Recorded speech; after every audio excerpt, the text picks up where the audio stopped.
Добър вечер на всички. Не ви чух, да? Добър вечер.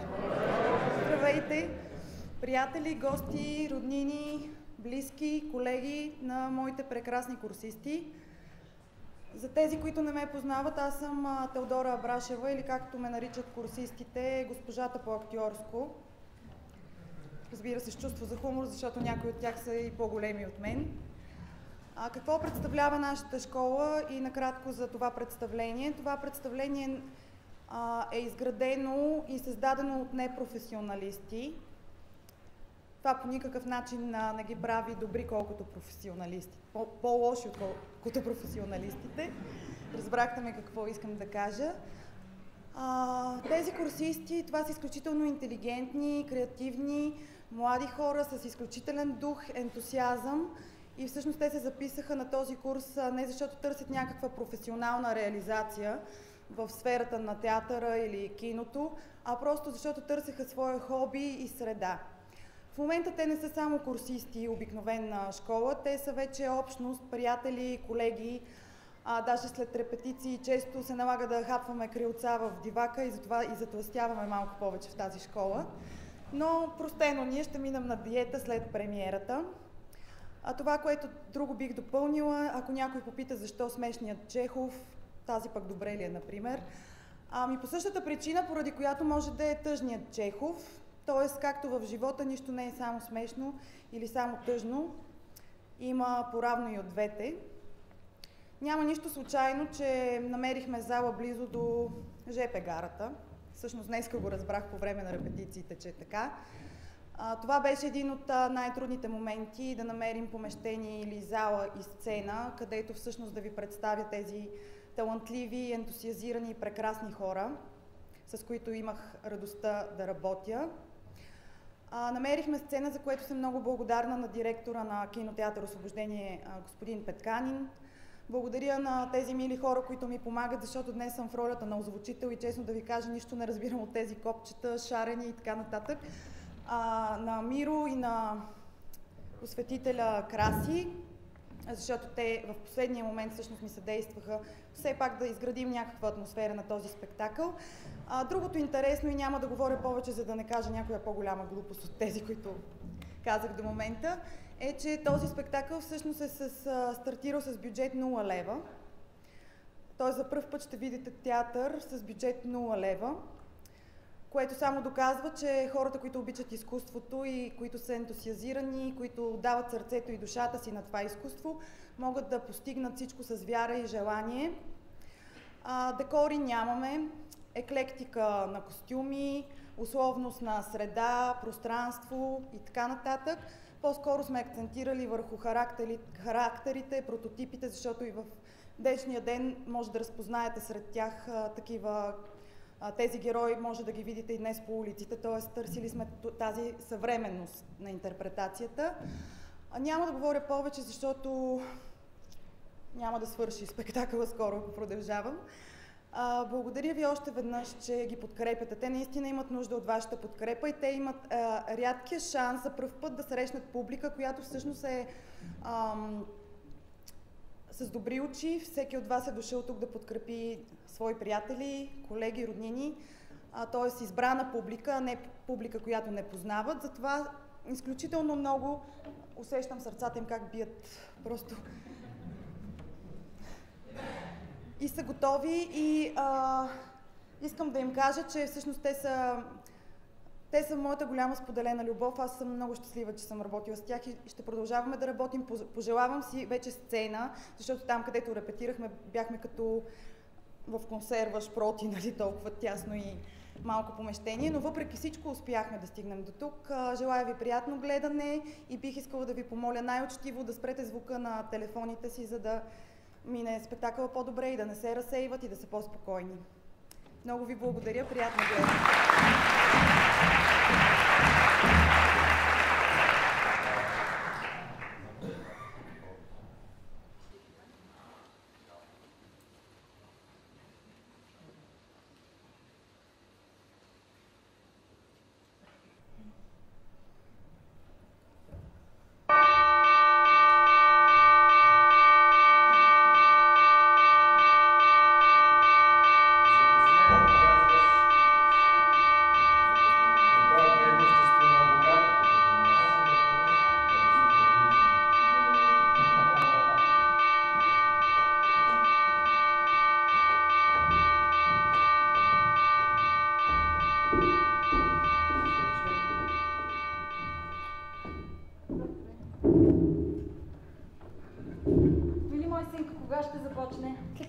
Малко търпение. Господа, започва. Моля, внимание, започва. О, вие почтени стари сенки, които се реете нощ на това езеро, приспете ни и нека да ви се присъди това, което ще бъде след 200 000 години. След 200 000 години няма да има нищо. Нека да видим това нищо. Нека.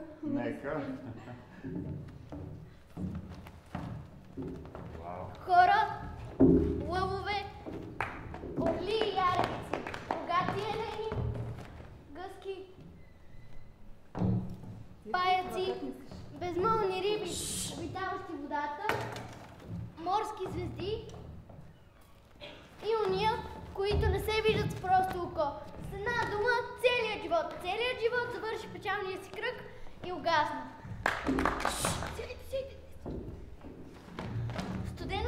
Студено.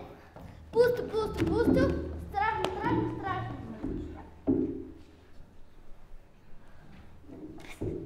Телата на живите същества. Какво? Няма да говорим. Телата на живите същества са потънали в пръха. И вечната материя ги е превърнала в камъни. В камъни, Във вода. В облаци. А душите им се слеят в една. Общата душа на света, това съм аз.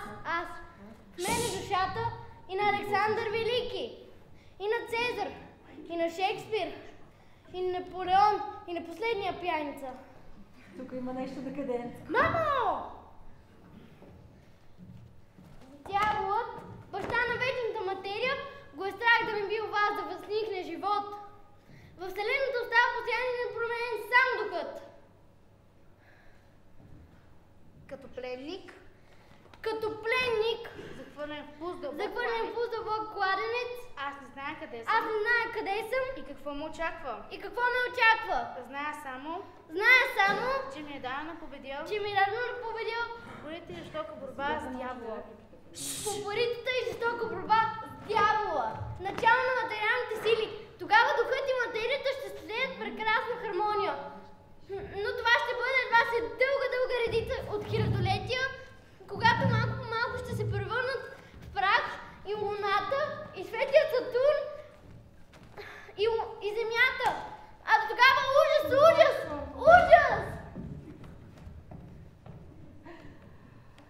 Тук мирише на сяра, така ли трябва да е? Да. Ага, това е фейк. Мамо! Докторе, свалихте си шапката, ще се простудите. Доктора свали шапка пред дявола. Бащата на вечната материя. Стига пиястваш, стига завеса! Но защо се сърдиш? Стига завеса! Извинете, забравих само малцина моят пиеш да играят на сцена, но руших монопола. На мен аз... Какво става с него? Ирина, мила, не бива така да се отнася с младежкото самолюбие. Но нали той каза, че всичко това ще бъде шега и аз така се отнесох, като към шега. Все пак. И какво сега? Излиза, че е написал велико произведение. Представете си. Значи той е устроил тук този спектакъл и омирисал всичко на сяра не за шега, ами за демонстрация. Искал и да ни получи. Какво трябва да се пише и как трябва да се играе. Само дето всичко това е отекчително. И тия постоянни нападки срещу мене биха дотегнали на всеки го. Капризно, самолюбиво момче. Той просто искаше да ти достави удоволствие. Наистина ли? Да? Ми да беше избрал някоя обикновена пиеса, а не тия декадентски братвежи. Виж, то ако е за шега, си братвежи мога да слушам. Само, че не. Тук има претенции за нови форми, за нова ера в изкуството. Само, че според мен няма никакви нови форми. Просто лош характер. Ирина, всеки пише каквото иска и каквото може. Ми нека пише. Както може и както иска. Само да ме остави на мира.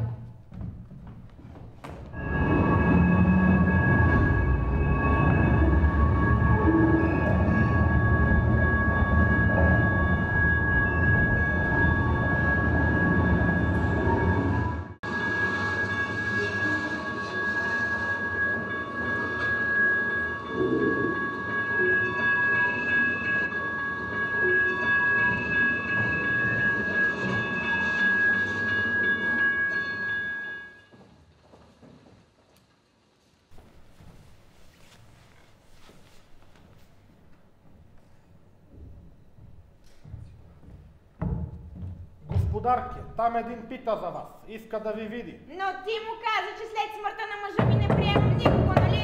Аз му казах, ама хич не иска и да чуе. Сега седи в трапезарията и напира да влезе.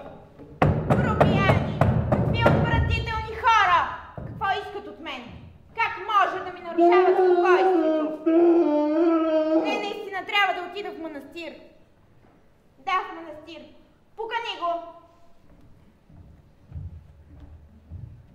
Дръбник, много обичаш да дърдориш, макаре!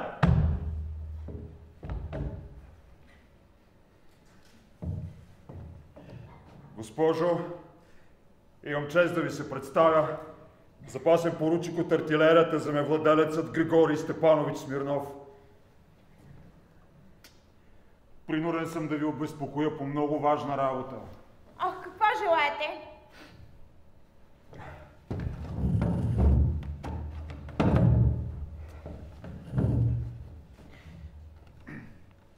Вашият покоен съпруг, когато имах честа да познавам, остана да ми дължи 1200 рубли, тъй като утре ще трябва да плащам лихвите в земеделската банка. Много ви моля, госпожо, ако може да ми платите парите сега. 1200 рубли? 1200. Щом Николай Михайлович ви останал длъжен, от само себе си се разбира, че ще ви платя. Но моля да ме извините. В момента нямам излишни пари. В други ден от града ще се върне управителят ми, тогава ще му наредя да ви плати каквото трябва. Но сега няма никакви излишни пари. Аз всъщност... Днес се навършват точно 7 месеца от смъртта на мъжа ми и настроението ми е такова, че никак не съм разположена да се занимавам с паричните ви въпроси. А моето настроение е такова, че ако утре не платя лихвите, ще фалирам. Безвъзвратно. Ще ми опишат имението. Съжалявам, в други ден ще си получите парите. Парите не ми трябва други ден, а днес. Извинявам се, но днес нямам излишни пари. А пък аз не мога да чакам до други ден. Какво да направя, като сега нямам пари? Колко странно.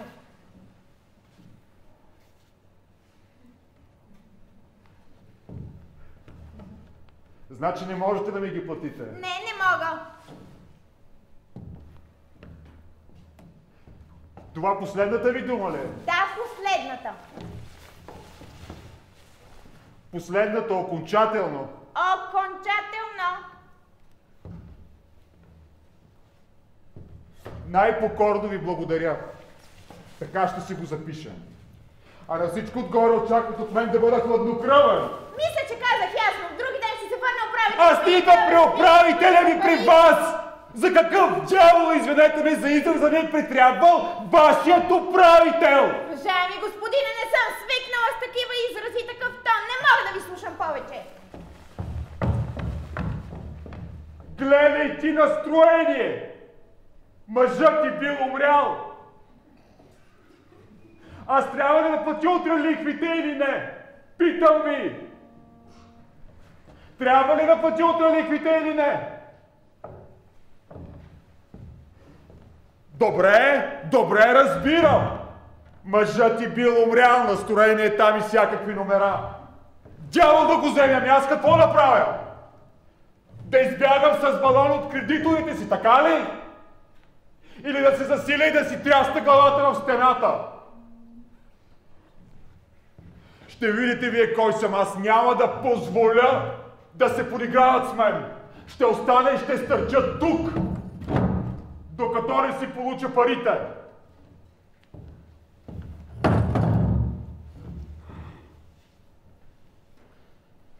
Каква логика? На човек му трябват веднага парите или му да се обеси, а тя не плаща, защото, разбирате ли, не била предразположена да се занимава с парични въпроси. Чисто женска плиткоумна логика. Тръпки ме побиха. Такава степен ме доста този шлейф. Още отдалече, щом видя по-етично създание, краката ми започват да се тресат от злоба. Да си умреш от мъка. Господарката е болна и не приема.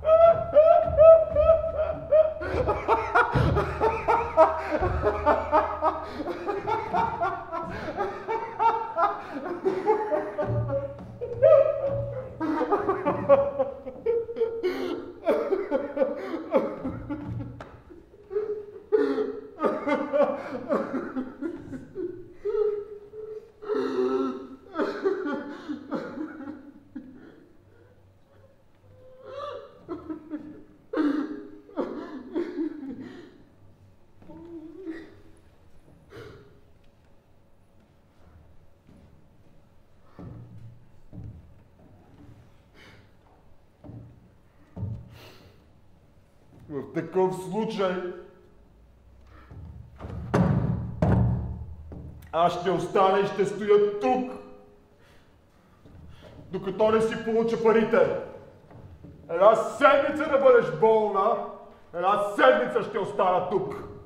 Една година да бъдеш болна и аз една година. Но ще взема своето, миличка. Няма да ме трога с траура си и с тръпчинките на бузите. Знаем ги те тръпчинки. Симеон! Разпрягай! Разпрягай! Никъде няма да ходим, тук оставам! Тук оставам. Така ме ядоса. Така ме ядоса, че види целият свят да смеля на кайма.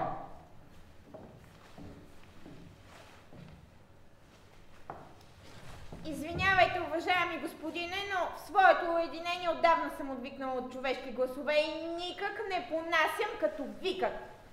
Моля ви най-настойчиво да не нарушавате спокойствието ми. Платете ми парите и ще си отида. Казах ясно на руски език, пари излишни сега нямам, ще си ги получите, но в други ден. Аз също имах честа да ви кажа ясно на руски език. Парите ми трябва днес. Ако днес не ми платите, утре ще трябва да се обеся! Какво да направя, като сега нямам пари? Колко странно! Значи не можете да платите, така ли? Не, не мога! В такъв случай аз ще остана и ще стоя тук, докато не си получа парите. Не е умно и е грубо. Не е умно и е грубо. Не умея да се държа в женско общество. Госпожо, в живота си съм виждал повече жени, отколкото вие врабчета. 3 пъти съм се стрелял в дуел заради жени. 12 жени съм оставил, 9 мен са ме оставили. Очи черни, очи страстни, алени устенца, усмивка по бузите. За всичко това, госпожа, в момента пукната пара не давам. Гледаш отдалече поетично създание, тюл, ефир, полубогиня, а наникнеш ли в душата й най-обикновен крокодил. Моля? Вие виждали ли сте някога искрена, вярна и постоянна жена? Не сте виждали, само бабите и грозотиите са верни и постоянни. По-скоро ще видите рогата котка, отколкото вярна и постоянна жена. Че кой според вас е верен и постоянен в любовта? Да не би мъжът? Именно мъжът. Мъжът? Мъжът бил верен и постоянен. Гледай ти новост! Но какво право имате вие да говорите така? Мъжете били верни и постоянни. Щом е такава работата, тогава ще ви кажа, че от всички мъже, които съм познавал и познавам, най-добър беше моят покоен съпруг. Николай! Да! Ако обичате да се махнете! Не можете ли да бъдете малко по-любезна? Вие сте чудовище! Груба мечка! Изрод! Какво казахте? Казах, че сте мечка чудовище! Но какво право имате вие да ме оскърбявате? Оскърбявам ви какво от това? Да не мислите, че ще ме оплаща? А вие да не мислите, че като сте жена, слабо създание, имате право да говорите безнаказано. Това ли си мислите? Обявявам ви дуел! Ще се дуелираме! Моля? Ще се дуелираме! Плачете, като имате пинчи мускули и здрав брат, На никой няма да позволя да ме оскорбява! Изобщо не ме интересува, че сте жена, слабо създание! Време е да забрави предразсъдъците, че само мъжете ще плащат за оскърбленията. Като ще е равноправие, обявявам ви дуел! Искате да се дуелираме? Още сега! Още сега имам тук от мъжа си едни пистолети. С каква наслада ще забия куршума в тъпата ви кратуна! Ще ви гръмна като пиленце! Урва! Изобщо не ме интересува! Така. Ето ги пистолетите. Но преди да се бием, ви моля да ми покажете как се стреля. Никога не съм хващала пистолет. Има няколко типа пистолети. Има пистолети Мортимор, специално за дуел с капсули.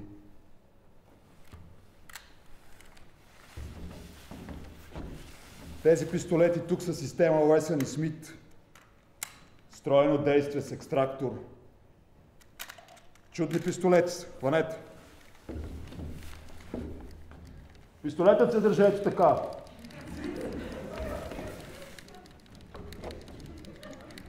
Изпънете хубаво ръката. Главата малко на...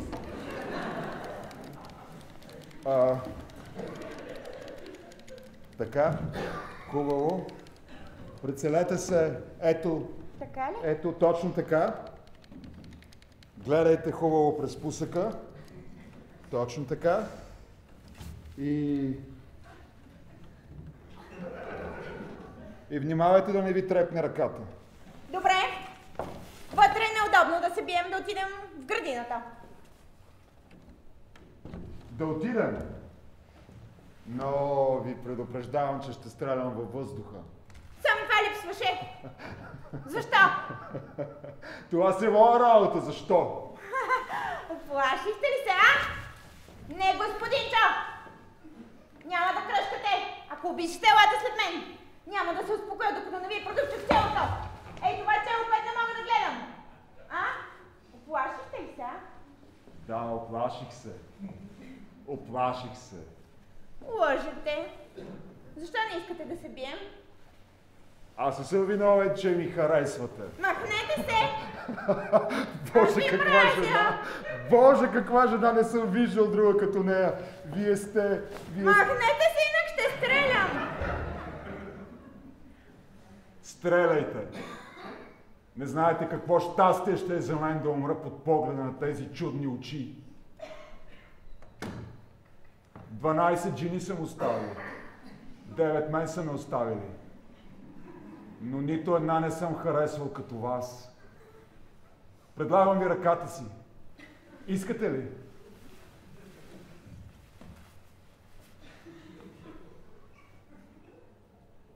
Не искате.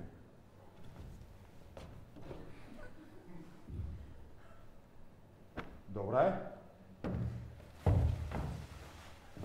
Почакайте. Впрочем, вървете си. Аз ви мразя. Или пък не. Къде отивате? Да, вървете си най-добре. Толкова съм ядосана. Ах, да знаете колко съм ядосана. Каква стоите още? Махайте се. Да, вървете си. Къде отидохте? Върнете се. Или не? Ах, не зная. Колко ме е яд на себе си да се влюбя като някой гимназист, да стоя на колене. Къде ви срещах утре, лихвите трябва да плащам.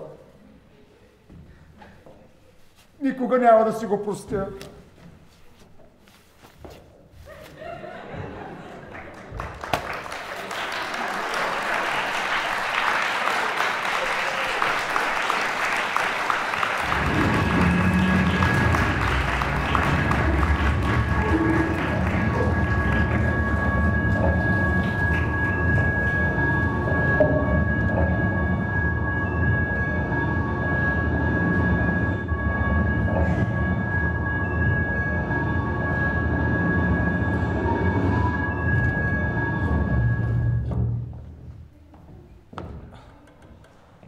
Нямам пари, аз съм актриса, да не съм банка. Мамо, Смени ми превръзката. Ти го правиш хубаво. Доктора няма ли го? Обеща да дойде към 10, а вече обяд. Ама, че чалма. Вчера минал един през кухнята и попитал какъв си по народност.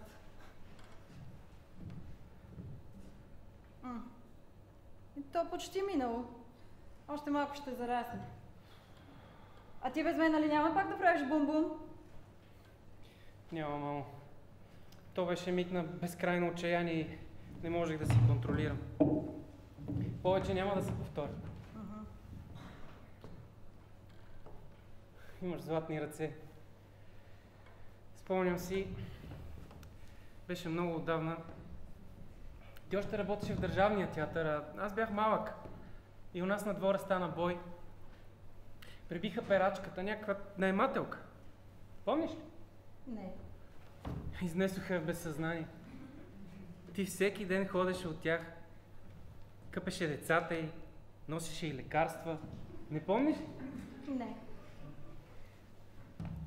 А в същата кооперация живееха и две балерини. Идваха у нас на кафе. Ага, това го помня. Ага, това го помня. Бяха едни такива набожни. Ето тези дни изпитвам такава любов към теб, както когато бях малък. Обаче, защо позволяваш на този човек да ти влияе така? Ти не го разбираш, Константин. Той е честен и благороден човек. Само, че като му казаха, че ще го викам на дуел, благородството не го спря да изиграе страхливец. Тръгва си. Позорно бяга. Що за глупости? Аз самата го моля да тръгнем. Благороден човек. Ние с теб едва ли не си караме заради него, а той в този момент някъде в градината или в гостната просвещава Нина. Мъчи се окончателно да убеди, че е гений. Прави ти удоволствие да ми говориш гадости. Аз ценя този човек и не ти разрешавам пред мен да говориш лошо за него. Аз пък не го ценя. Искате си аз да го считам за гений, само че извинявай, не мога да лъжа. От неговите произведения ми се повръща. Това е завист. Хората без качества, но затова пък с претенции, не могат да правят нищо друго, освен да лаят по истинските таланти. Ама че от тех. Истинските таланти. Истинските таланти. Че аз съм много по-талантлив от всички вас взети заедно, ако за това става дума. Вие, ухлясали професионалисти, сте заграбили челните позиции в изкуството и считате за истинско и законно само това, което вие правите, всичко останало тъпчете и души. Не ми пука за вас, не ми пука нито за тебе, нито за него. Маргинал. Отивай в миналото си театър, че да играеш в жалките си бездарни пиеси. Никога не съм играла в такива пиеси. Ти един жалък водевил не можеш да съчиниш. Киевския снав, храненик, скрънза! Дриплю! Нищожество! Не плачи. Не трябва да плачеш.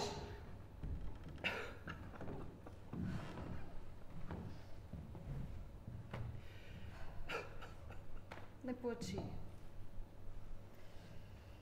Прости на нещастната си майка. Прости на грешната. Само ако знаеше. Всичко се провали. Тя не ме обича. Не мога да пиша. Изгубих всякакви надежди.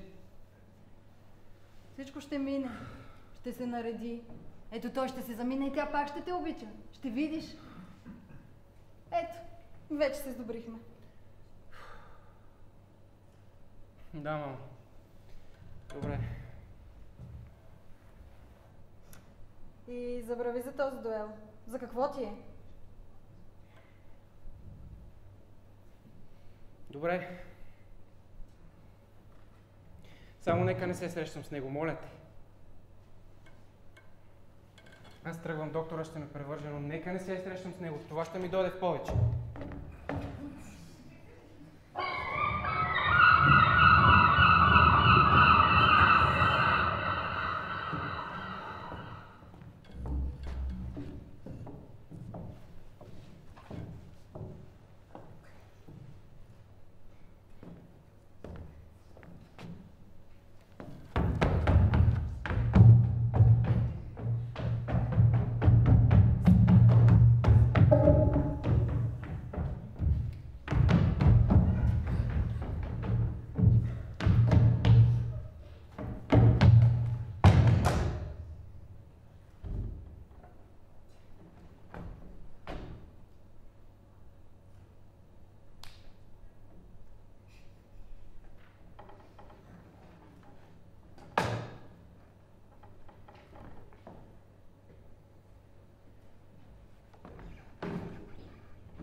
Страница 121. Ред 11 и 12. Ако някога ти потрябва моя живот, ела и го вземи. След малко конете ще са готови. Ако някога ти потрябва моя живот, ела и го вземи. Ти предполагам си взел всичко. Да. Защо в порива на тази чиста душа усещам дълбока тъга, такава, че сърцето ми се свива от болка? Ако някога ти потрябва моя живот, ела и го вземи.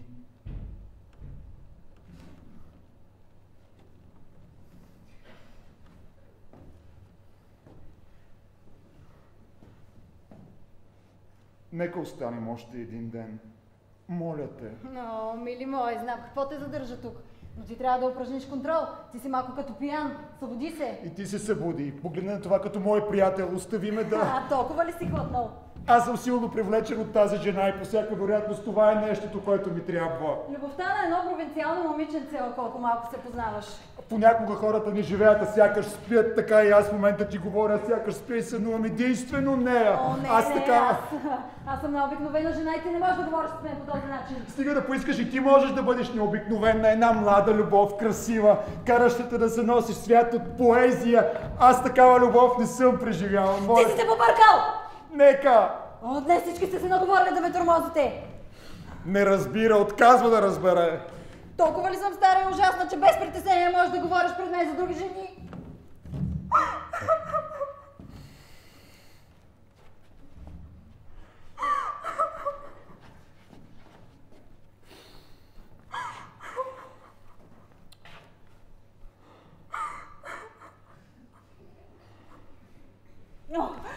Любими мой, вълшебен мой, ти си се побъркал ти. Последната страница на моя живот. Радостта ми, гордостта ми, моята благодат. Ако ти ме оставиш само за един час, аз няма да го понеса. Аз ще се побъркам с моя изумителен, великолепен господар. Някой може да влезе. И нека влиза. Аз не се страхувам от любовта си към теб.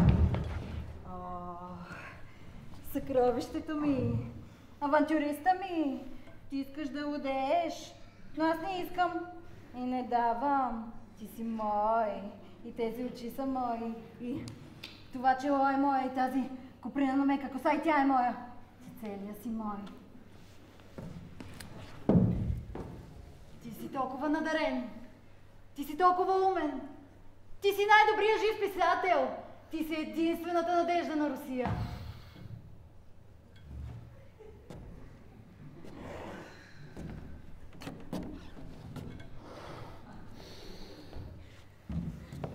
Ти си изпълнен с такава простота, свежест, бликащ хумор.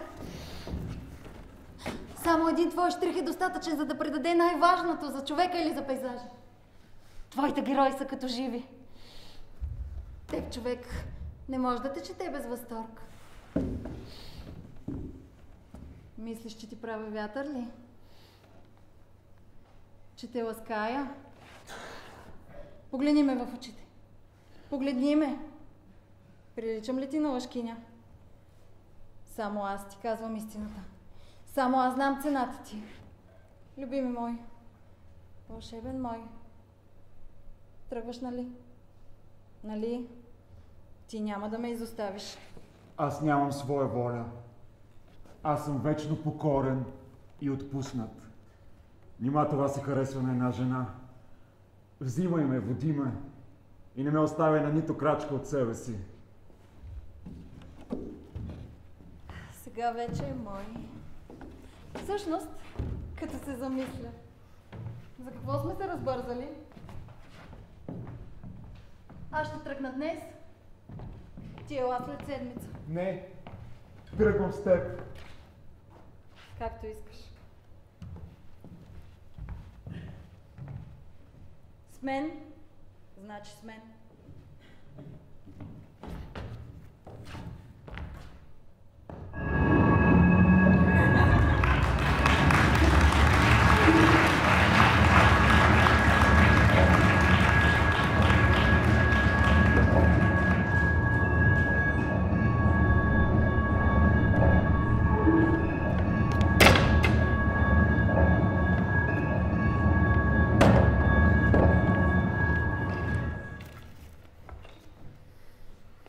Съвсем се измъчих. Пиша вече 4-то денонощие и очите си не затварям. Сутрин до вечер пиша тук, от вечер до сутрин от дома. Отгоре на това пък имам и възпаление по цялото тяло. Тръпки, огън, кашлица, болки в краката, а в очите някакви междуметия. Значи 4, 2, 9. А нашата маймуна, тоя мерзавец, председателят на управителния съвет. Днес на общото събрание ще чете доклад. Нашата банка в настоящето и бъдещето. Каква гъмбета! 5. Той иска да хвърля прах в очите на хората, а аз да седя и да работя за него като вол. Напълни ли целият доклад само с поезия и нищо повече? Аз да тракам на сметалото по цели нощи. Дяволът да вземе душата му, не мога да го понасям.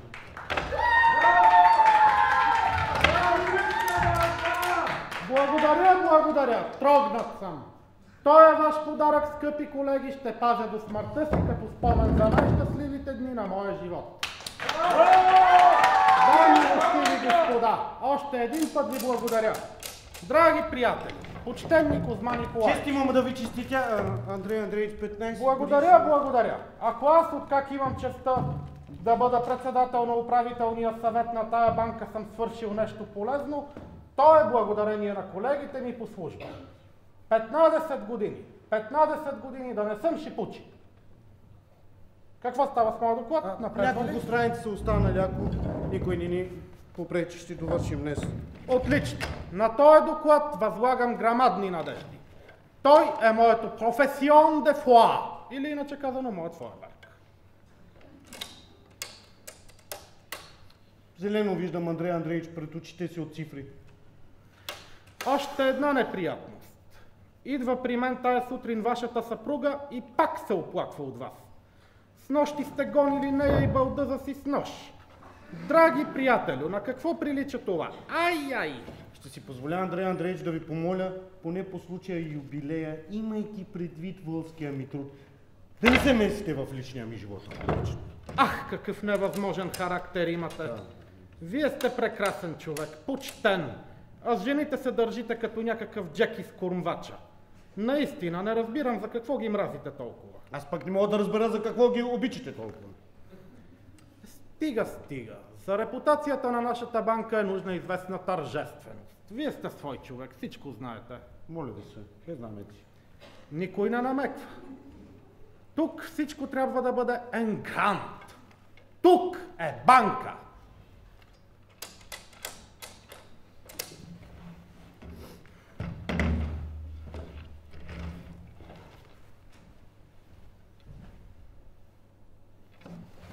Драги мои, всеки момент може да дойде депутацията от членовете на управителния съвет, а вие сте с валенки, с това шалче, някакво сако с див цвят. Да бяхте сложили поне фрак или черен редингот. Извинете, ама моето здраве е много по-важно от вашите членове на управителния съвет, а аз имам и възпаление по цялото тяло. Какви глупости! Да. Добре, че ми напомнихте. Всеки момент може да пристигне моята мила съпружка. Би трябвало да я посрещна на гарата, но нямам време и съм уморен. Да си призная, не се радвам на пристигането. Тоест, радвам се, но би било по-добре, ако беше останала при майка си още 2-3 дни. И я гледай, имам вече нервни тръпки. Достатъчна е най-малката дреболия, за да заплача. Не, трябва да бъда силен, да не съм шипучи. За вълка говоря. Миличе! А ние тък му говорехме за теб. Домъчня ли ти, здрав ли си? Аз пък още не съм се отбила вкъщи. От гарата дойдох направо тук. Имам да ти разкажа толкова много работа, направо не мога да се стърпя. Няма да се съгласим, идвам само за минутка. Добър ден, Кузма Николаевич. У дома всичко трепя. Всичко, а ти през тая седмица си напълняла, разхубавила си се. Как ми на пътуването? Отлично. Мама и Катя те поздравяват. Василий Андреевич каза да те целуна. Лелия ти праща един буркан сладко и всички се сърдят, че не им пишеш. Зина каза да те целуна. Ах, да знаеш какво беше. Какво беше? Но по очите ти виждам, че не ми се радваш. Напротив, мила. Ах, горката Катя. Горката Катя, толкова я съжалявам, толкова я съжалявам. Скъпа, ние днес имаме юбилей, а ти не си облечена. Всеки момент може да дойде депутацията от членовете на управителния съвет. Наистина юбилей! Толкова се радвам. Желая ви днес събиране, обяд.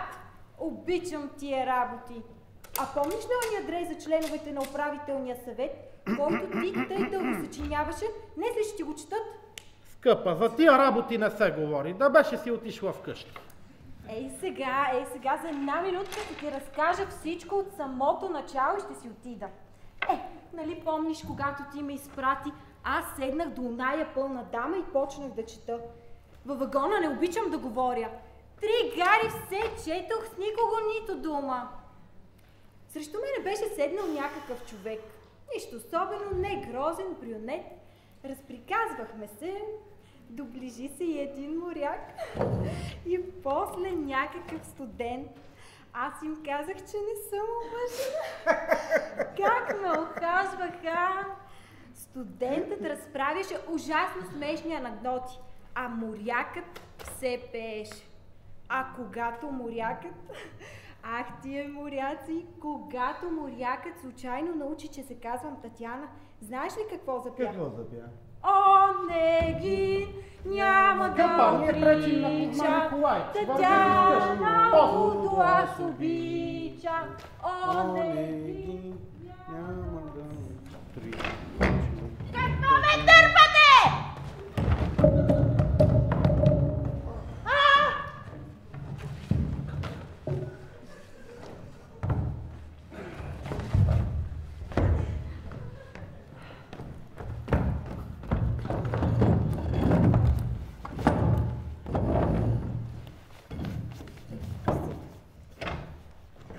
Дошла при самия началник. Чест имам да ви се представя, ваше превъзходителство, съпругата на губернския секретар Настасия Фьодоровна Мерчуткина. Какво обичате? Позволете да ви обясня, ваше превъзходителство. Моят мъж беше болен 5 месеца и докато лежеше на легло и се лекуваше без никакво основание, го уволниха, ваше превъзходителство. Когато отидох да получа заплатата му, взеха и отбиха от заплатата му 24 рубли и 36 копейки. Как така, питам аз. Той казват, ги взе от спомагателната каса и други гарантирали за него. Тъй не бива, ваше превъзходителство. Как е могъл той без мое съгласие да ги вземе? Аз съм бедна, прехранвам се само от квартиранти, аз съм слаба, беззащитна. От всички понасям обиди, от никого не чувам добра дума. Нищо не разбирам. Изглежда, госпожо, сте попаднали на погрешно място. Вашата молба по същество съвсем не се отнася до нас. Ще трябва да се обърнете към онова ведомство, където е бил на служба мъжът. Ваше превъзходителство, аз вече ходих на 5 места и дори не приех от молбата ми. Помогнете ми, моля ви. Ние, госпожа Мерчуткина, нищо не можем да направим за вас. Разберете най-после. Вашият мъж, доколкото мога да съдя, е служил във военно-медицинското ведомство, а ние сме банка, учреждение частно, търговско. Как не разбират? В такъв случай, ваше превъзходителство, мога да предоставя и медицинско удостоверение. Ето, ако обичате да го видите. Отлично, вярвам ви, но това не се отнася до нас. Чудно и дори смешно. Нима вашият мъж не знае къде трябва да се обърне. Той, ваше превъзходителство, ме е такъв, че нищо не знае. Само повтаря едно. Не е твоя работа да се махаш. И само толкова. Пак ви казвам, госпожо, вашият мъж е служил във военно-медицинското ведомство, а ние сме банка, учреждение частно, търговско. Така, ваше превъзходителство. В такъв случай наредете да му ми платят поне 15 рубли. Съгласна съм и на части. Човек не може да ви обясни. Разберете най-после, че да се обръщате към нас такава молба е толкова чудно, колкото да подадете молба за развод в аптеката или в бюрото за мерките и теглилките. Ваше превъзходителство, смилете се, сираче съм, измъчих се и за мъжа си ми за домакинството да се грижа и с хазяите да се съдя и за зет ми е без служба. Моля ви, помогнете ми! Не мога да говоря с вас. Просто сякни се вие. Вие на нас пречите и времето си на празно губите. Каква история? Да не съм шипучин. Кузма Николаич, моля ви се обяснете на госпожа Мерчуткина. Какво обичате? Наредете им, миличък, да ми платят поне 15 рубли. Съгласна съм останалите и на части. Аз ви питах какво обичате. Как какво обичам? Искам си парите. Но нали Аз съм жена слаба, беззащитна. Наглед може да изглеждам здрава, но ако ме разгледаш, нямам една жилка здрава. Едва седя на краката си и загубих апетит. Днес пих кафе и то без всякакво удоволствие. Но нали струва ми се ви се обясни на руски език, че това е Б-А-Н-К-А. Банка! Ма как така? Аз по закона, моля. Чуждото не искам. Вие глава имате ли на раменете си или какво? Как какво? Ами парите? Аз ви питам, мадам, глава имате ли на раменете си или какво? Съвсем нямам време да се занимавам с вас. Заед съм. Моля ви се, дайте ми парите. Не, вие май си нямате глава на раменете, ето какво. Какво? Какво? Я не дей! Жена се чука и по челото, аз съм куперша секретарша. С мене много не си позволявай. Вън! Гледай го ти безсрамника. Вън! Аз! По закона, моля. Ако не излезеш веднага, ще извикам охраната. Но, мен не ме е страх. Виждали сме ги такива. Стипца. Струва ми се, че не съм виждал по-отвратителна жена от нея. Пак ти казвам, чуваш ли? Ако ти, стара кикиморо, не излезеш веднага, ще стрия на прах! Да, аз съм такъв човек, че в вида си престъпление мога да извърша! Мога да те усъкате за цял живот! Кучето лай, кой го слуша? Виждали сме ги такива, не се плаша! Не мога да работя, не мога да я гледам! Напълни ли банката с жени? Аз кога ще допиша този доклад? Гледай го ти, аз по закона моля, чуждото не искам, а той седнал в учреждение с валенки. Селяк! Те отидохме на вечеринка у Бережница. Катя беше с синя копринена робка и с тънка дантела. Високата прическа много й отива, аз сама я срещам. Ваше превъзходителство! Какво има? Какво искате още? Ваше превъзходителство! Ей тоя се почука с пръст по челото, а после по масата. Вие му казвате да разгледа моята работа, а той ми се подиграва и ми наговори какво ли не. Добре, госпожо, ще разгледам работата, ще взема мерки. Вървете си, после. Ваше превъзходителство, ми парите, те ми трябва днес. Уф. Бабичко, каква сте такава, нали ви казват? Бабице, майчице, за мен няма кой да се погрижи. Само казва, че пия и ям, а днес пих кафето си без удоволствие. Колко искате да получите? 24 рубли и 36 копейки. Добре, ето ви 25 рубли. Вземете ги и си вървете. Покорно ви благодаря, ваше превъзходителство. Време е да си ходя. Още не съм свършила. Отидохме на вечеринка у Бережницки. Катя... Там беше, разбира се, и Катиния поклонник Гренделевски. Аз бях поприказвала с Катя, поплаках, повлях и тя още на вечеринката се обясни на Гренделевски им отказа. Мисля си, всичко се нареди.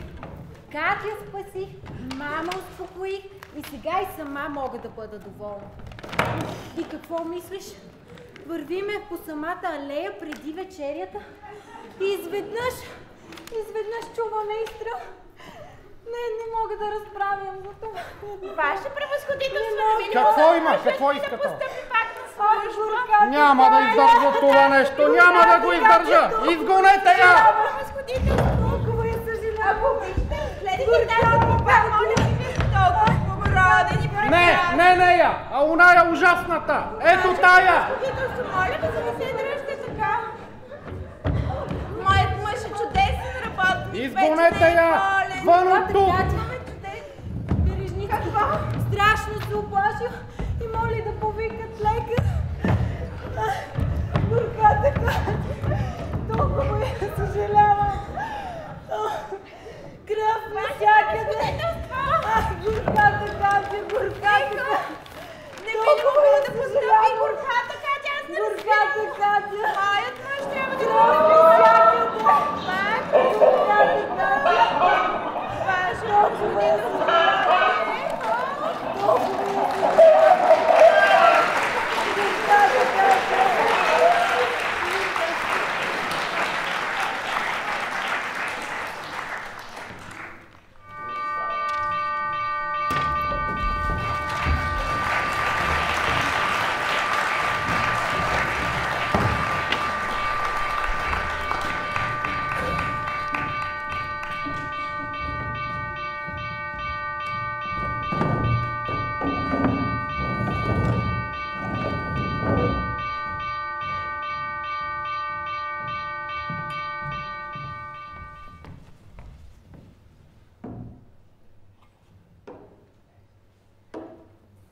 Не, седнала е в гостната. Ние не си говорим по седмици, Бог знае защо.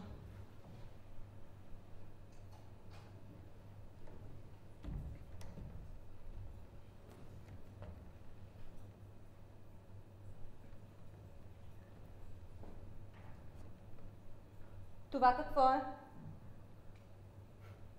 Вино. Искаш ли? Сипи.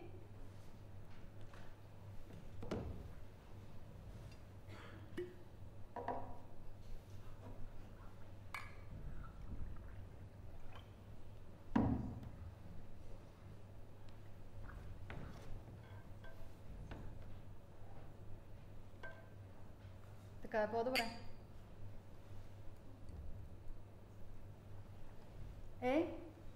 Казвай. Ти?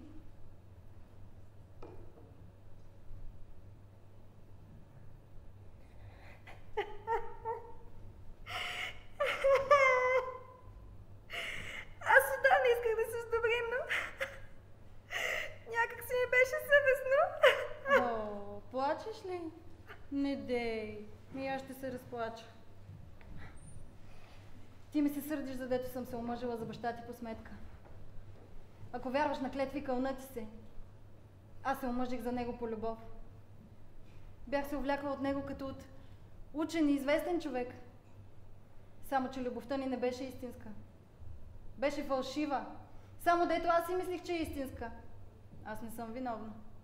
А ти, още от деня на сватбата ни, не преставаше да ме наказваш с умните си подозрителни очи. Мир, да забравим. Не бива да гледаш така. Не ти отива. Трябва да вярваш на всички, иначе не може да се живее.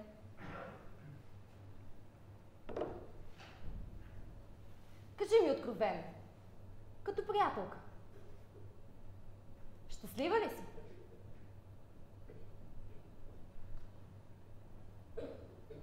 Не. Аз знаех.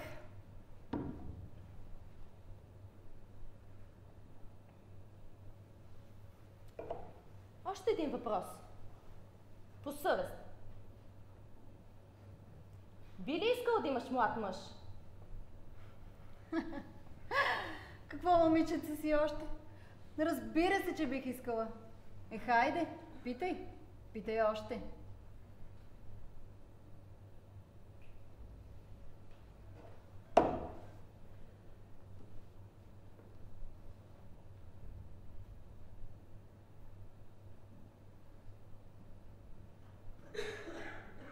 Харесваш ли доктора?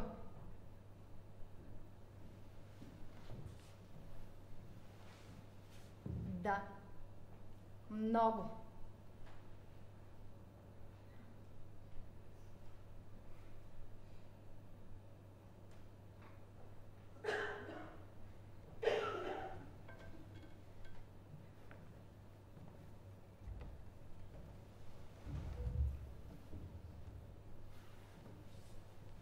Аз глупаво лице ли имам?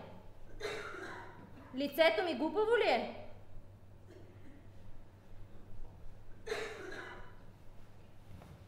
Ето той си отиде, аз все още чувам стъпките му и гласа му, а погледна ли прозореца? Остави ме да си изкажа! О, не мога да говоря толкова високо. Срам ме. Ела да идем в моята стая. Там ще поговорим. Глупаво ми е лицето. Признай.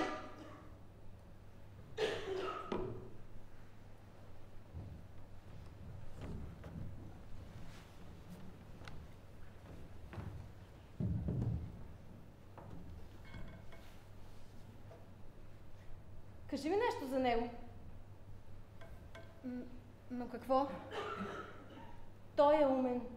Той всичко знае. Всичко може. Той и лекува. И гора съди. Не в гората и не в медицината е работата. Мила моя, разбери. Това е талант. А знаеш ли какво значи талант? Смелост, свободен ум, широк размах. Насади някое дръвче и вече си мисли какво ще бъде то след 1000 години. Вече си представяш щастието на човечеството. Такива хора са рядкост. Те трябва да бъдат обичани. Той пие. Понякога е малко груб. Но какво от това? Талантливият човек в Русия не може да бъде чистичък. Сама помисли какъв ще е живота на този доктор. Непроходима кала из пътищата, огромни разстояния, студове, виелици, немотия, болести, народа груб, див. И той, дето е тръгнал да работи и да се бори всеки ден, не може да се запази чистичък. И трезвен. От душа ти желая. Ти заслужаваш да бъдеш щастлива.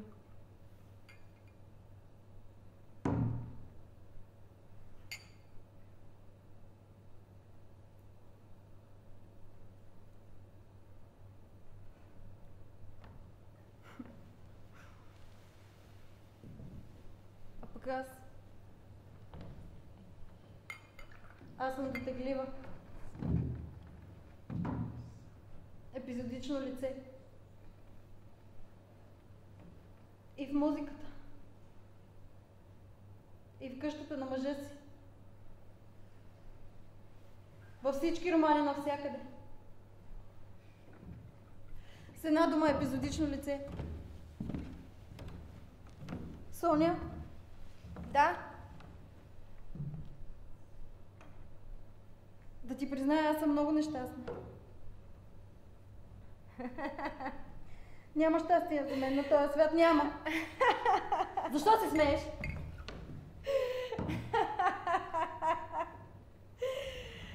Аз съм толкова щастлива. Толкова щастлива.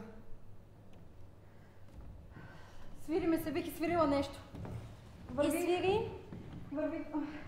Баща ти не спи. Попитай го, ако той няма нищо против, ще свиря. Когато е болен, музиката го дразни. Върви! Отивам.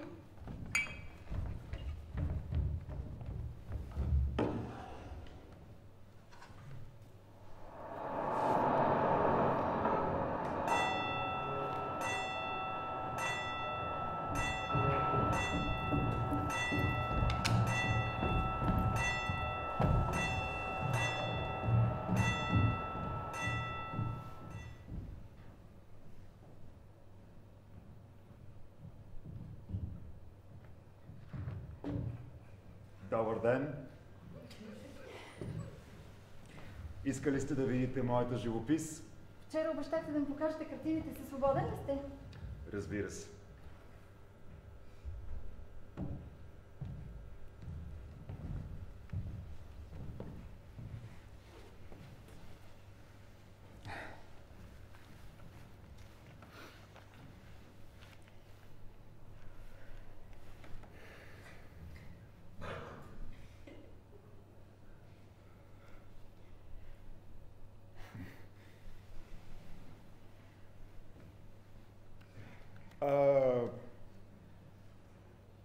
Вие... Къде сте родена? В Петербург. Ага.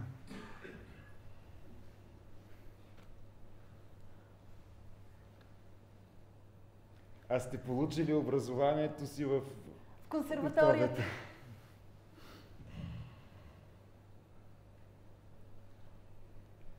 Но тогава за вас това може би ще е безинтересно.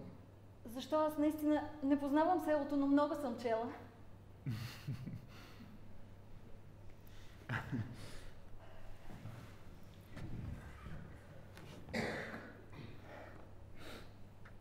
Сега погледнете тук.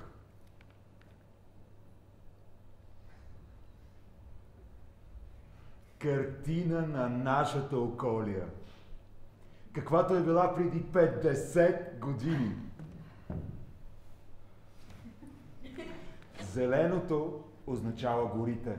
Половината от цялата площ е покрита с гора. Там, където върху зеленото е сложена червена мрежа, там са се въдили елени кози. Аз тук показвам и флората, и фауната.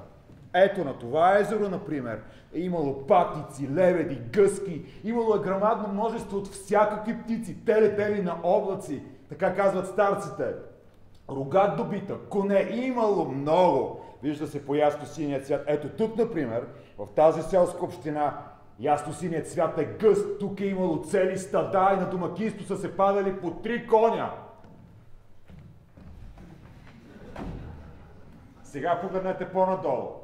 Онова, което е било преди 25 години. Тук вече гората заема само 1/3 от цялата площ. Диви кози вече няма, но елени има. Така, погледнете, ясно-синият цвят е по-слаб, ясно-зеленият цвят е по-слаб и така нататък, и така нататък.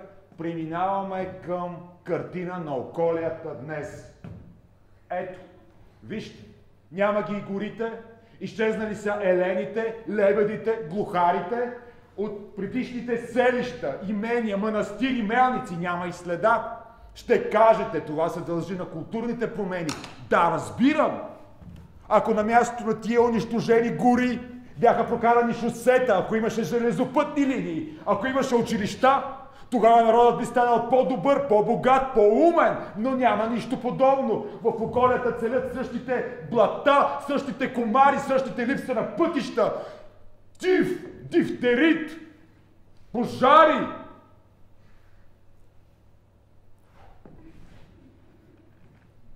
По лицето ви виждам, че това не ви интересува. Но аз толкова малко разбирам от това. То тук няма какво да се разбира, то просто е безинтересно. Откровено казано, мисълта ми е заета с нещо друго, извинете. Трябва да го подложа на един малък разпит. Разпит? Да, разпит. Но повярвайте, доста невинен.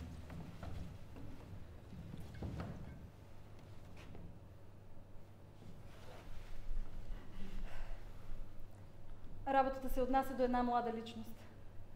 Ще поговорим като честни хора, като приятели, без заобикалки. Ще говорим и после ще забравим, че сме говорили, нали? Да. Работата се отнася до моята заварена дъщеря. Харесва ли ви се тя? Соня? Аз я уважавам. Харесвате ли я като жена? Не. Още 2-3 думи и свършваме. Вие нищо ли не сте забелязали? Нищо. По очите ви виждам, вие не я обичате, но тя страда. Разберете това и заменете от тук. То моето време вече мина, няма и кога. Аз след работа... Какъв неприятен разговор. Дори се изчервих цялата. Слава Богу. Добре ли сте? Слава Богу, свършихме. Но... Ще забравим, нали? Ще забравим, като че ли съвсем не сме говорили. Вие сте умен човек, ще разберете. Престанете да идвате тук.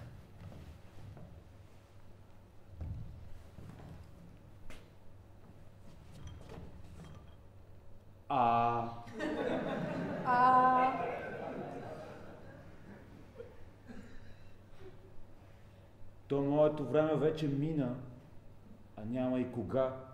Да бяхте ми казали това по-рано, тогава може би още... А щом тя страда...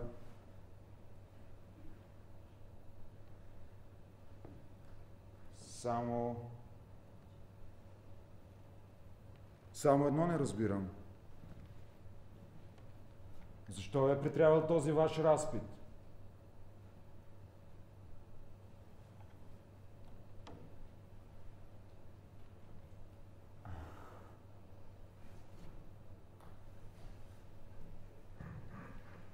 Вие сте хитра. Какво значи това? Хитра. Да предположим, че Соня страда. На драго сърце го допускам. Но защо ви е претрябвал този ваш разпит? Не правете очудена физиономия. Вие много добре знаете защо идвам тук всеки ден. За кого и защо идвам тук всеки ден, вие много добре знаете. Хищница, мила. Не правете очудена физиономия. Аз съм стар вравец. Хищница? Нищо не разбирам. Красива, пухкава, невестулка. На вас са ви необходими жертви. Аз цял месец вече нищо не върша, жадно ви търся. Жадно. А на вас това ужасно ви се харесва. Ужасно. Аз съм поведен, но вие го знаехте и без вашия разпит. Предавам се. Яще. Вие сте луд.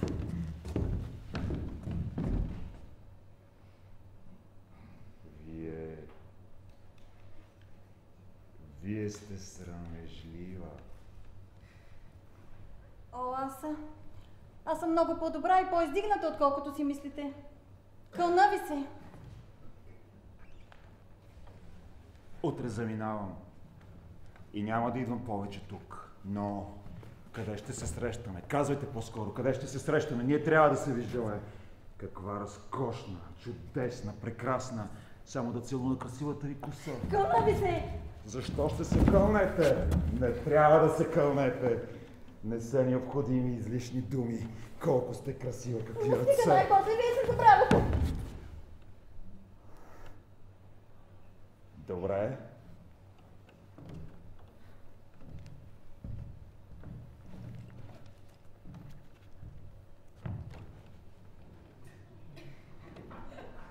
Утре тръгвам.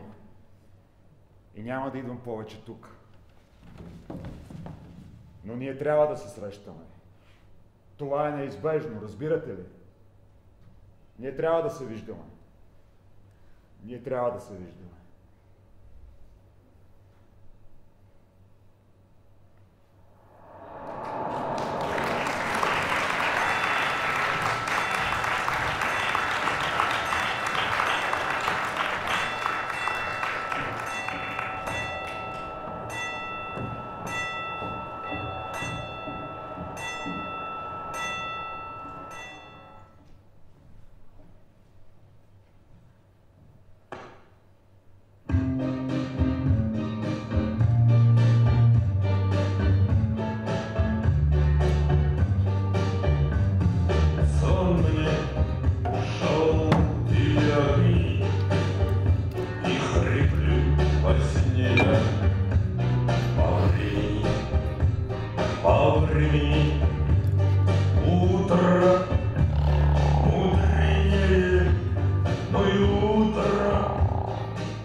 Влака дойде?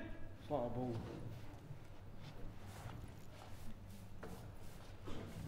Колко е часът? Наближава 2. Вече е светло. А аз съм един. Ще кажа ротия да направя. Дойдох уж по-рано да ги посрещна на гарата и да вземат служба.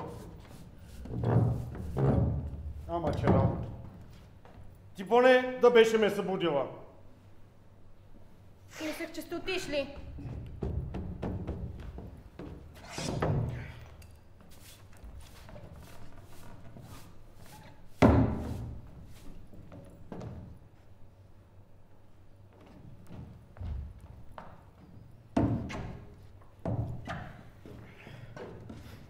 Пет години прекара Любов Андреевна в чужбина. Каква ли е станала? Не знам. Хубав човек е тя. Мил, радушен човек. Спомням си, веднъж, като бях още 15 годишно лапе, баща ми покойния. Ме удари с юмрук по лицето и от носа ми потече кръв. Бяхме дошли за нещо в имението и той си беше сръбнал. Имахме дюкян тогава на селото.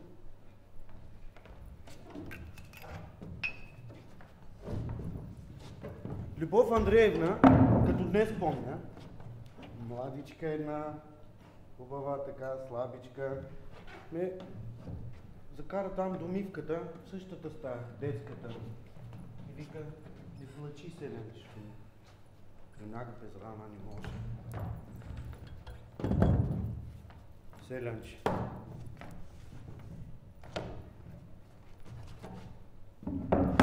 Баща ми, вярно, беше селянин, а пък аз с бял костюм ходя, жълти обувки. Наяла се въшката и излязла на челото. Само дето съм богат и пари дето имам. А инак, като ме погледнеш и вникнеш, и аз съм селянин, нямам и селянин. Една! Зачетох тая книга, нищо не разбрах. Четох и заспах.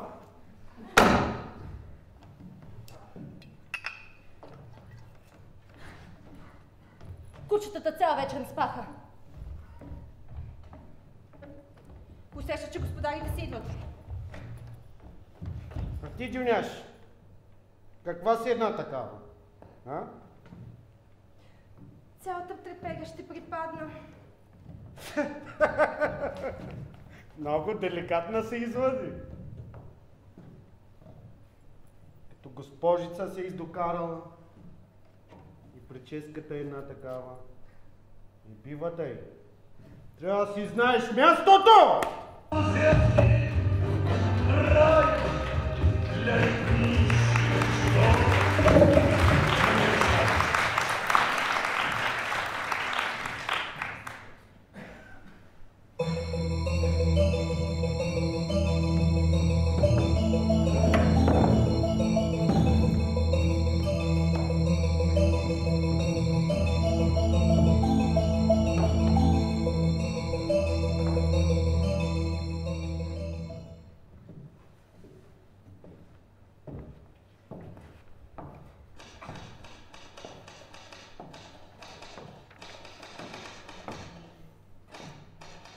Толкова много говорех за старите и за новите форми, а сега разбирам, че въпросът въобще не е в тях.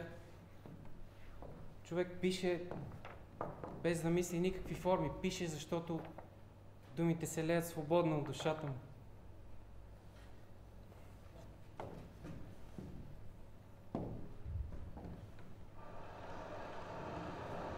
Какво е това? Нищо не се вижда. Някой стича надолу по стъпалата. Кой е там? Кой е там?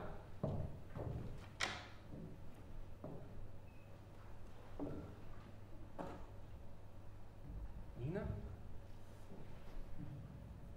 Нина?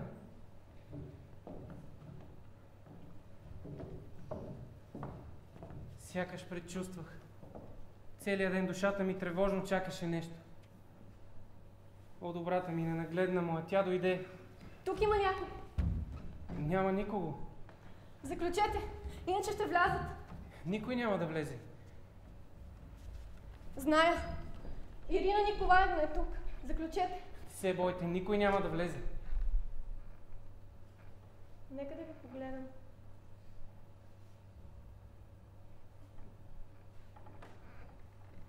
Хубаво. Топ. Уютно. Тогава беше гостна.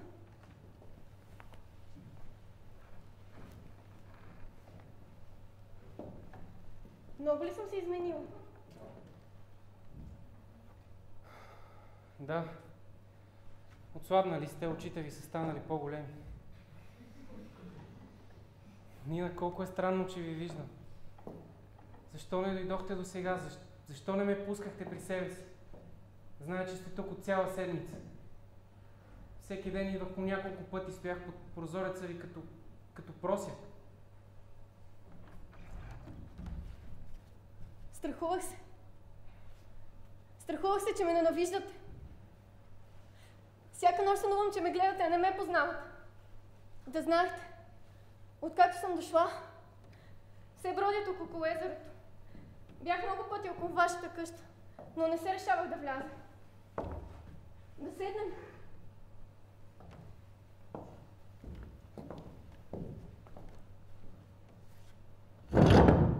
Да седнем и да поговорим.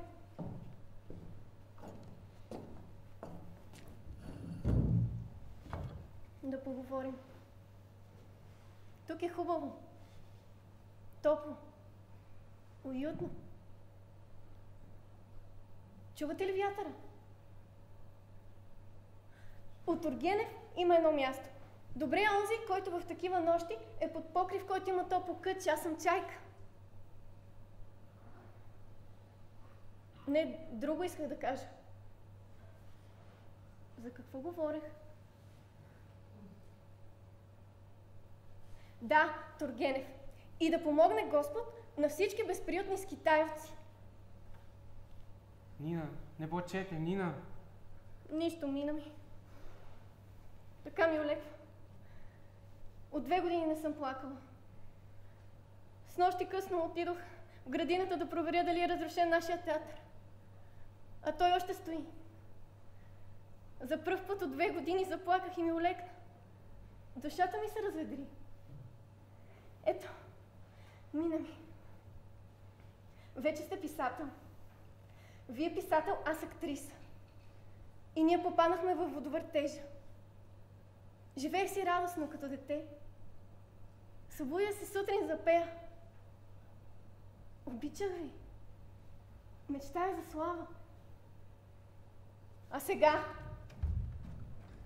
Утре рано заминавам за Елец. С третокласно купе. С селяците. Защо в Елец? Имам ангажимент за цяла зима. Нина! Време е да замина. Нина! Аз ви проклинах, ненавиждах ви, но всяка минута съзнавах, че душата ми навеки е привързана към вас. Нямам сили да ви разлюбя, Нина. Откакто ме напуснахте и започнаха да печатат разказите ми, животът ми стана непоносим. Страдам. Сякаш нещо откъсна младостта ми, имам чувството, че съм живял 90 години. Зоба ви. Целувам. Целувам земята, по която сте ходили. Накъдето и да погледна ми се привижда вашето лице. Ласкавата усмивка, която ми светеше през най-хубавите години на моя живот. Защо той говори така? Защо говори така? Конете ми са близо, не ме изпращате. Нина, защо за Бога, Нина?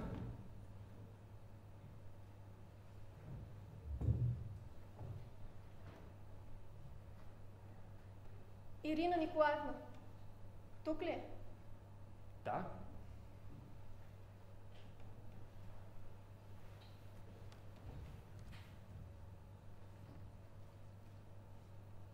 Защо казвате, че сте целували земята, по която съм стъпвал?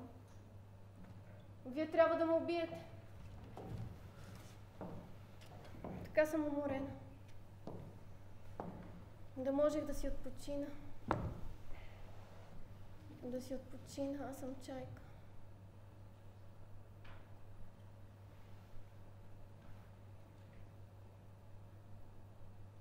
Не друго исках да кажа. Аз съм актриса, да! И той е тук. Нищо. Да. Той не вярваше в театъра. След се присмиваше на мечтите ми, аз малко по малко също престанах да вярвам. И се отчаях. Отгоре на всичко, любовни тревоги, ревност, постоянен страх за малкото. Станах дръбнава, нищожна. Но умеех да стоя на сцената, не владеех гласа си, не знаех какво да правя с ръцете си. Вие не можете да разберете това състояние. Да чувстваш, че играеш ужасно, аз съм чайка.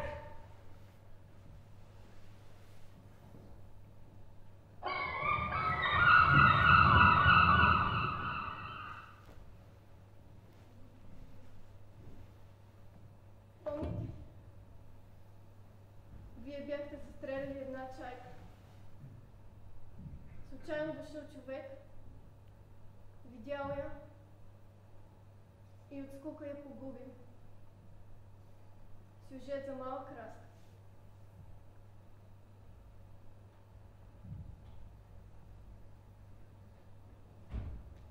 Не, друго иска да кажа.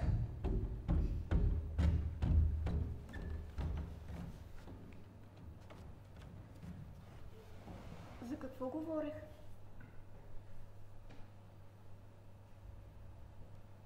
Да, за сцената. Сега вече не е така. Сега съм истинска актриса. Играя с наслада, с възторг. Опиянявам се на сцената и се чувствам прекрасна.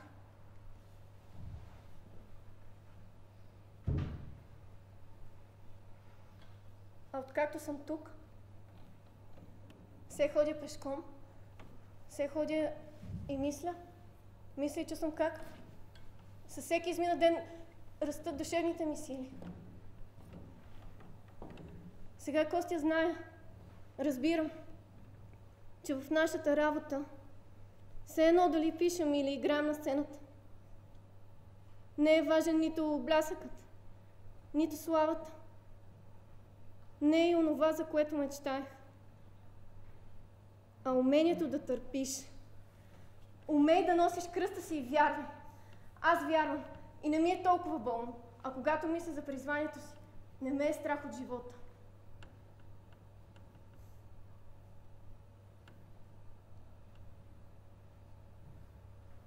Вие намерихте своя път.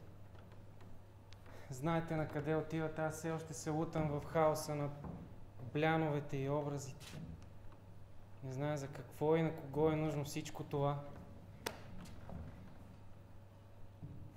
Не вярвам и не зная какво е моето призвание. Не ме изпращат, аз сама ще стигна. Хората ми са близо.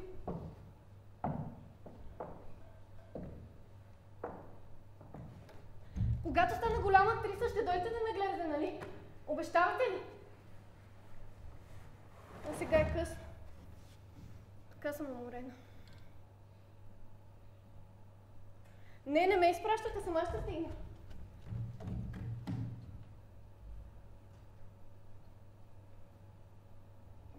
Значи тя го е довела със себе си. Когато видите Тригорин... Не, нищо не му казвам.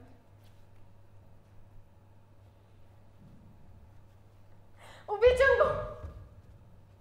Обичам го дори по-силно отпреди. Сюжет за малък разказ. Обичам го. До отчаяние го обичам.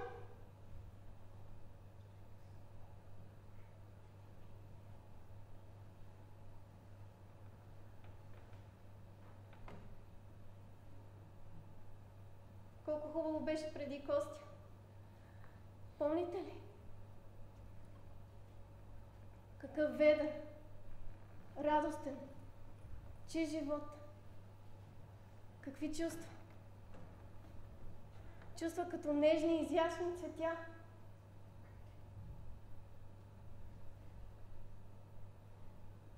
Помните ли?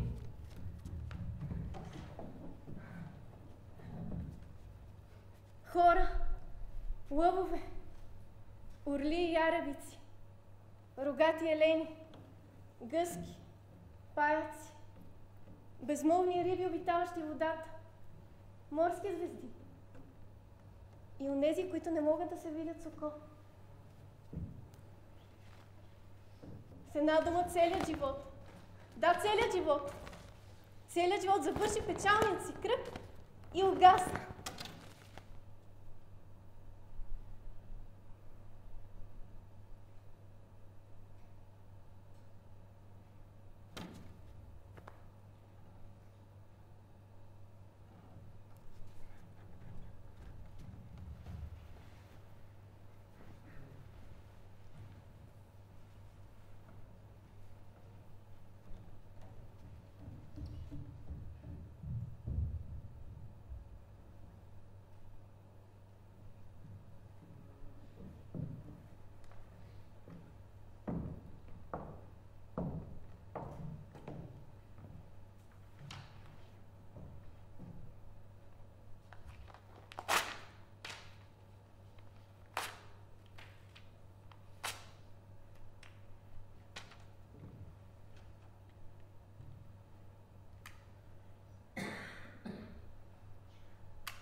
Прекрасен живот, казвате. Добре, но ако той само изглежда така. Когато аз тази сутрин се събудих и се умих, изведнъж ми се стори, че всичко на този свят ми е ясно и зная как трябва да се живее.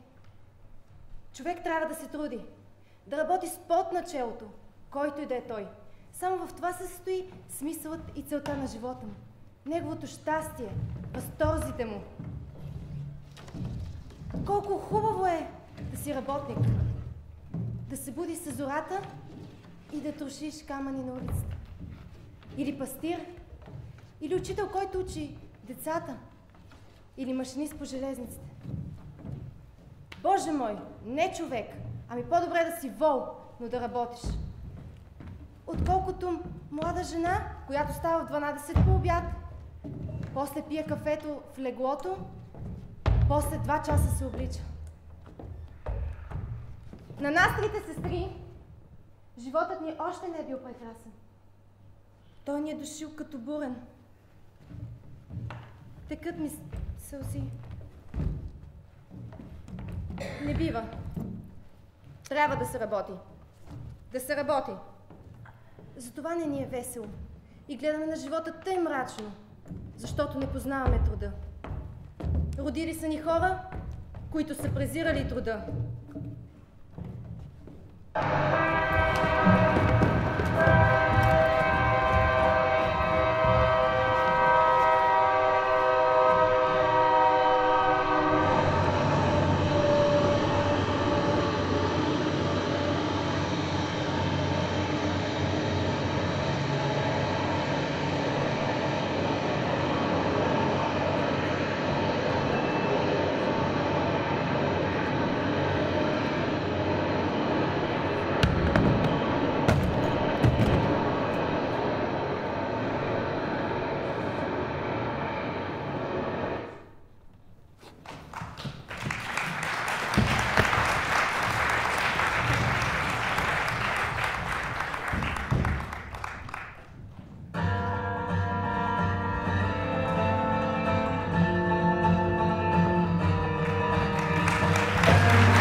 Goodbye.